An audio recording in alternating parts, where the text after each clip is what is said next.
Their rose-tinted glasses shatter. Can they keep their relationship alive? Discover the raw stories of youth, work, and love. Beyond what social media can show, experience the vibrant Korea through its hidden gems. Mama, the ultimate K-pop festival for global fans. Find your star in a feast of trendy music and electrifying performances. Now, the whole world enjoys it together.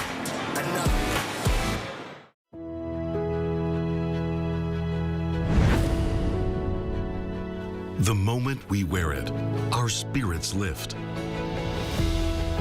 It helps us grow strong, in body and in mind. As we wear it, we learn patience and respect. The belt system motivates students to strive harder and continue growing. This uniform shapes movement into grace and turns performance into something thrilling. Now, embraced around the world, Taekwondo shares our culture, philosophy, and values with pride and spirit. Though it may seem simple, this uniform holds your passion and your journey. It belongs to Taekwondo. Wear the extraordinary. Be with Taekwondo.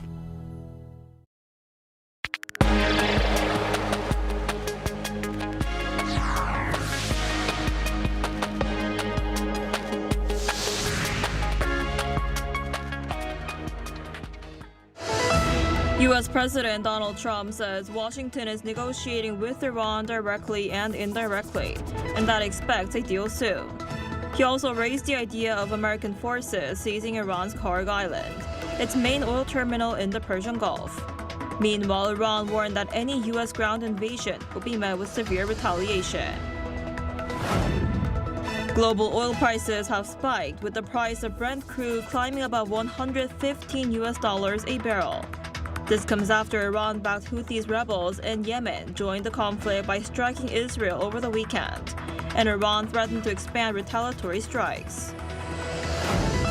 K-pop supergroup BTS has scored its 7th #1 debut on the US Billboard 200 with its latest album Arirang. This comes after the album also topped the UK's official albums chart Top 100. Hello and thanks for joining us on Arirang News. U.S. President Donald Trump says Washington is in direct and indirect talks with Iran and expects a deal fairly soon. He also claimed Tehran has agreed to allow 20 oil tankers to pass through the Strait of Hormuz. Our Oh Soo-young has the latest. US President Donald Trump says negotiations with Iran are going extremely well, saying a deal could be reached pretty soon, while also claiming the US could take Iranian oil and Kharg Island. Speaking to the press on Air Force One on Sunday local time, Trump said the United States is holding both direct and indirect negotiations with Iran. I would only say that we're doing extremely well in that negotiation, but you never know with Iran because we negotiate with them and then we always have to blow them up, whether it's the B-2 bombers or just terminating, as an example, the Iran nuclear deal done by Barack Hussein Obama, probably the worst deal we've ever done as a country, one of the dumbest deals we've ever done. He also said Iran has agreed to allow 20 large oil tankers to pass through the Strait of Hormuz starting from Monday morning, in a possible sign of easing tensions. At the same time, in an interview with the Financial Times on Sunday, Trump said he prefers to take the oil and that the US could easily take Kharg Island, a major Iranian oil export hub. He compared the potential move to Washington's previous operation on Venezuela, intended to indefinitely control its oil industry after capturing the country's leader Nicolas Maduro in January. The Washington Post on Saturday reported the Pentagon is preparing for several weeks of limited ground operations. These could include targeted raids on Kharg Island and coastal areas near the Strait of Hormuz. The Wall Street Journal reported earlier that the US was considering deploying up to 10,000 additional ground troops to the Middle East. The White House has stressed that no final decision has been made. Press Secretary Carolyn Leavitt said the Pentagon is preparing options to give the president maximal flexibility.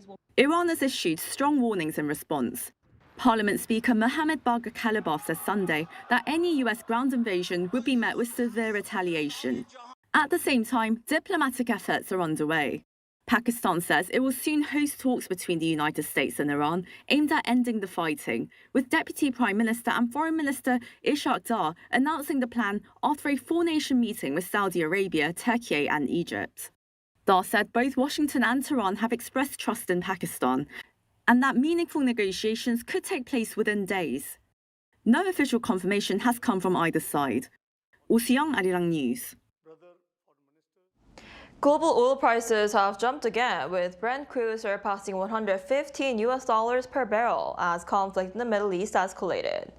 Bloomberg reported Monday that in early Asian trading, Brent climbed 2.2% from the previous session to trade in the $115 per barrel range.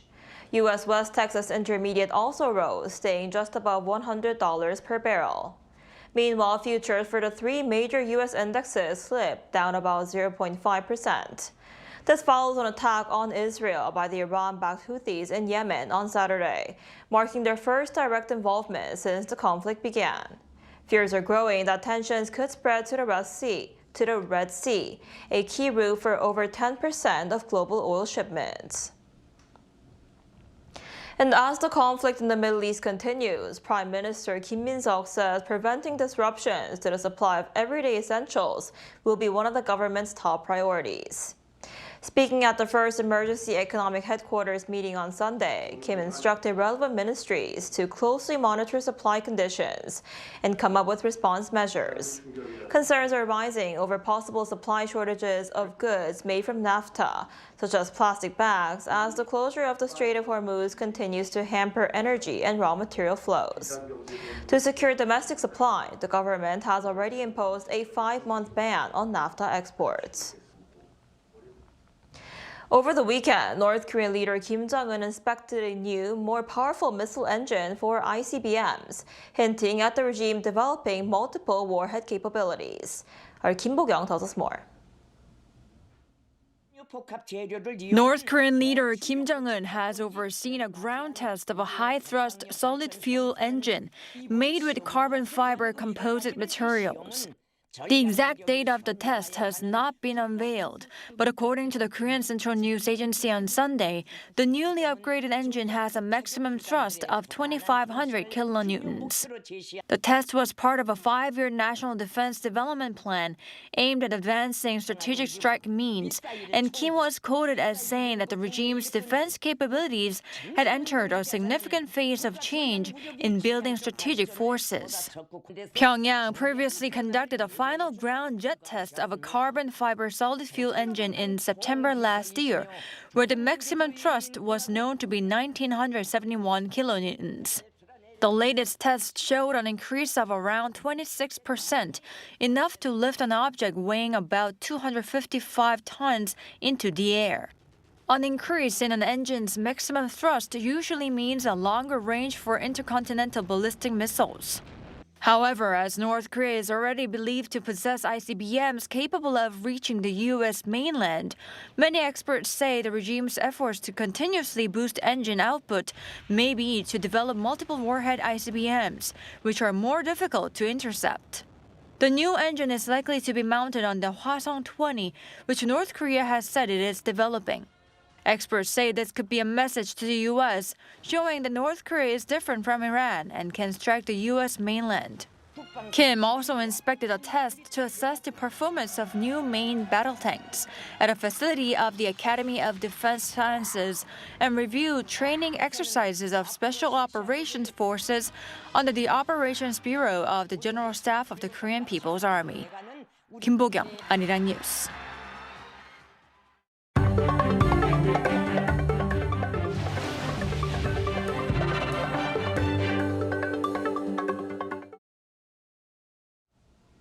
On the cultural front, BTS has secured the band's 7th #1 debut on the US Billboard 200 with its latest album, Arirang.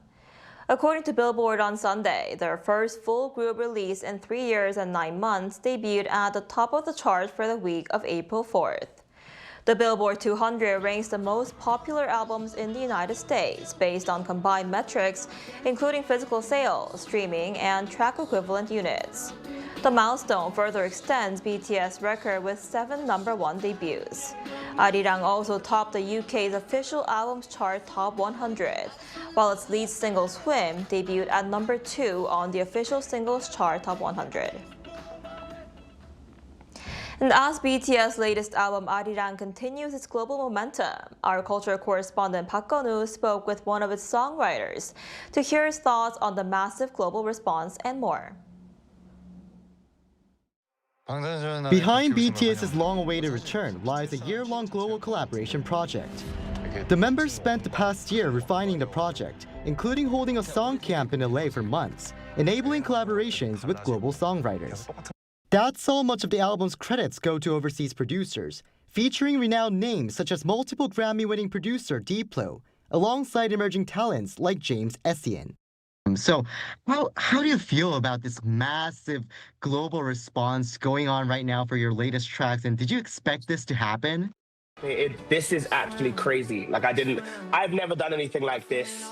I've made loads of songs, but I've never been a part of anything that's this kind of it's like a phenomenon. So Essien, who contributed 3 songs to the 14-track album, including lead single Swim, says it was a challenge to finalize the song.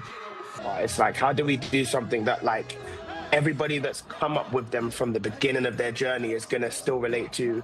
I was aiming to try and get Swim, but I made so many different versions of that same type of idea. I wanted to do something as a writer that was would catch people slightly off guard, you know. Essien says he didn't expect Swim to become the lead single, but the process showed him how K-pop continues to push boundaries. A lot of mainstream pop music, there's more lyrical restrictions, there's more musical restrictions. K-pop is quite free, and the songs, they have scene changes, they have melodic changes, and fascinating to me as a songwriter, as somebody who came up making a lot of music that's quite, form and function. So one culture critic says this kind of collaboration remains essential. Collaboration and localization are important, like the case of Rosé's work with Bruno Mars and groups like Cat's Eye. At the same time, incorporating uniquely Korean elements, such as the traditional folk song Arirang or the sound of the sacred bell of great King Songdok, remains key to preserving its identity.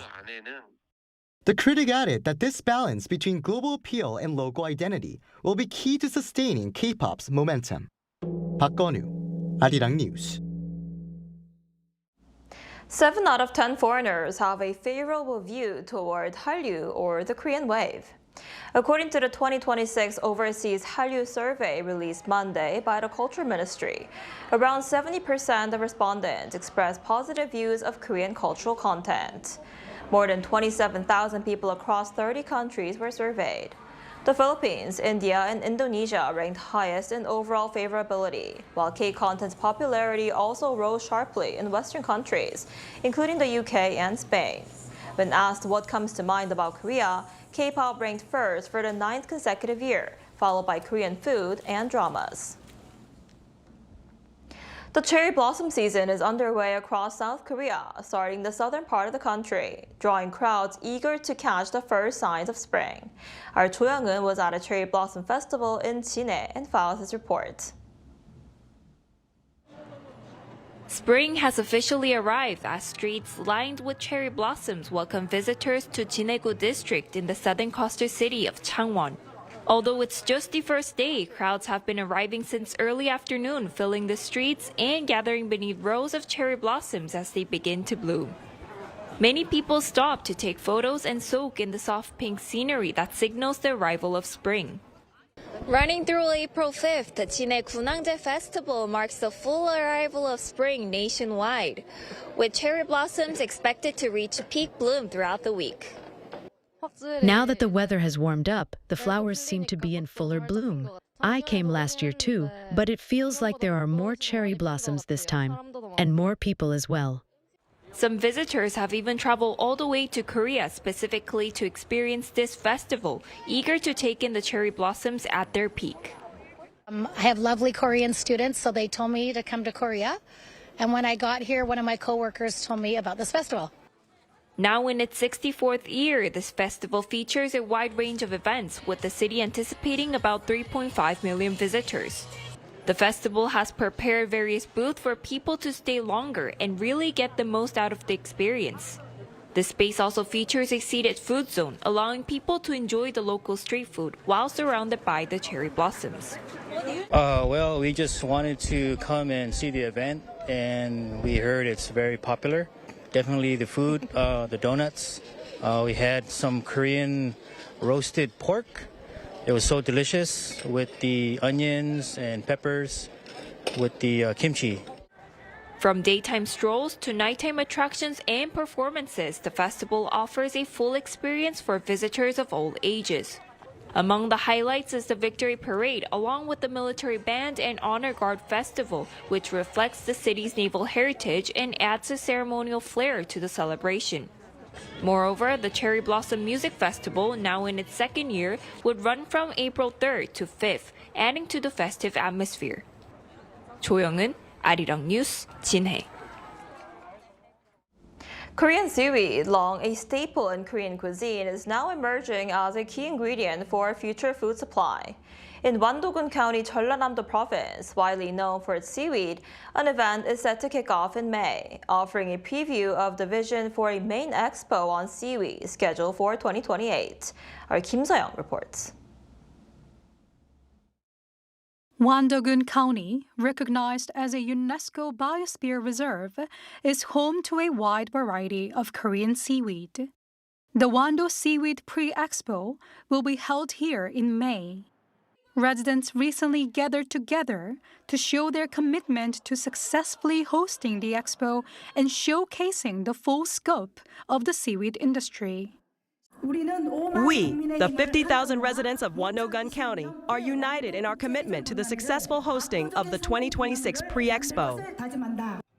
The Pre-expo will serve as a global wellness festival promoting the value of marine healing, biotechnology, and blue carbon. The expo will be designed to deliver tangible benefits to those in the fisheries. We've invited 40 buyers to export consultations to help pave the way for our clean seafood to gain global recognition. Various exhibitions, export consultation meetings, and cultural events will be held near Wando Beach Park and the Wando Marine Healing Center. Ahead of the 2028 main expo, this pre-expo will help show the world that seaweeds are not just food, but future assets. The Wando Seaweeds Expo is expected to further solidify Wando County's status by presenting the future of the seaweed industry and boosting the local economy through tourism. Kim So-young, Arirang News.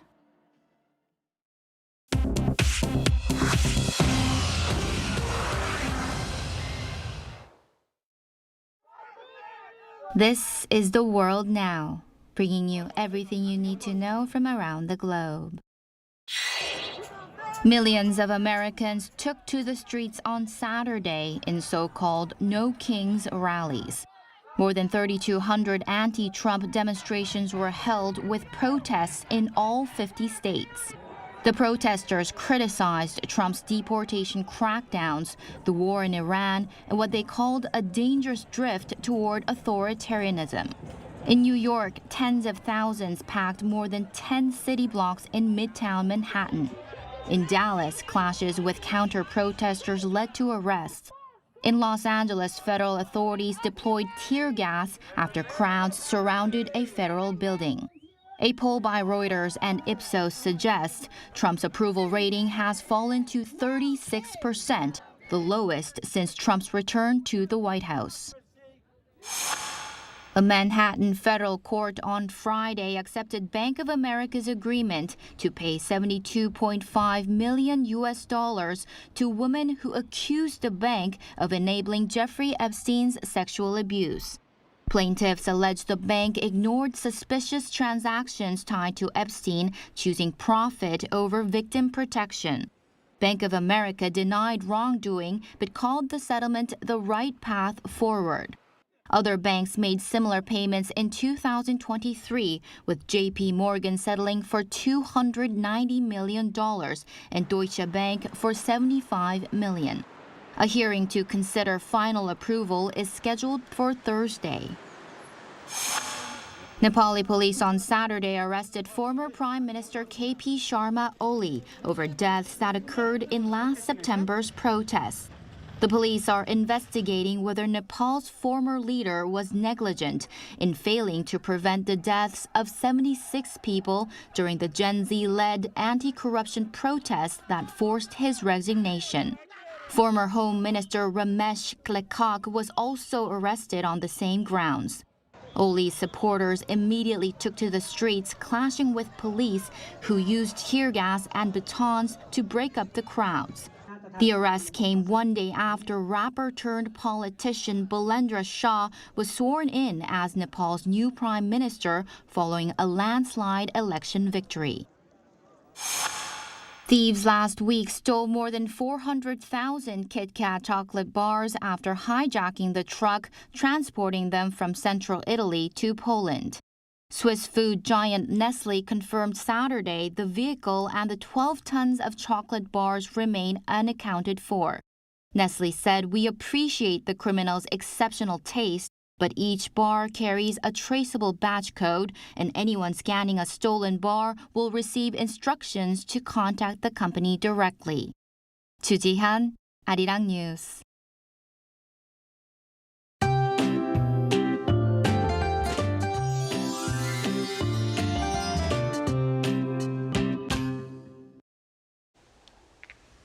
Seoul officially saw its first cherry blossoms bloom yesterday, about 10 days earlier than average, thanks to the recent stretch of mild weather. Now, rain is on the way nationwide through today and tomorrow. Rain that began in the Jeollado province and Jeju this morning will reach Seoul and the central regions by tonight. Jeju Island could see 30 to 80 millimeters of rainfall, but the capital region will see 5 to 10 millimeters of lighter showers. But until that rain arrives, the central regions will be under a dry weather advisory with more dusty air for the west of central regions. But even with the rain, temperatures remain mild. Seoul and Daegu will be getting up to 20 degrees Celsius, Gwangju topping out at 19 degrees. Most of the rain will ease by tomorrow morning, though showers may linger along the east coast into the afternoon. But after the rain moves out, warm and above average temperatures are expected to continue.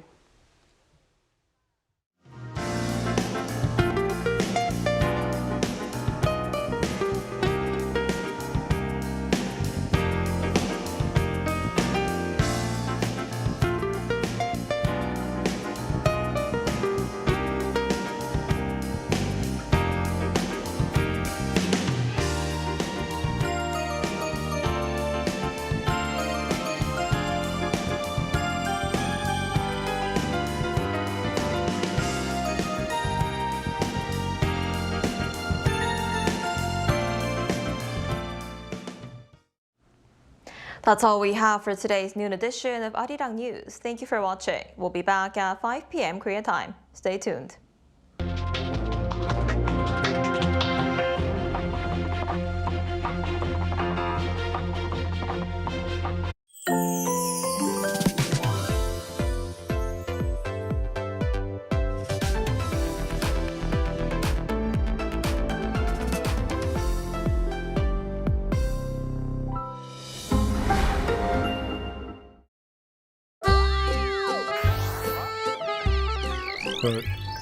Congratulations to Arirang TV on 30 years of quality journalism. For 3 decades,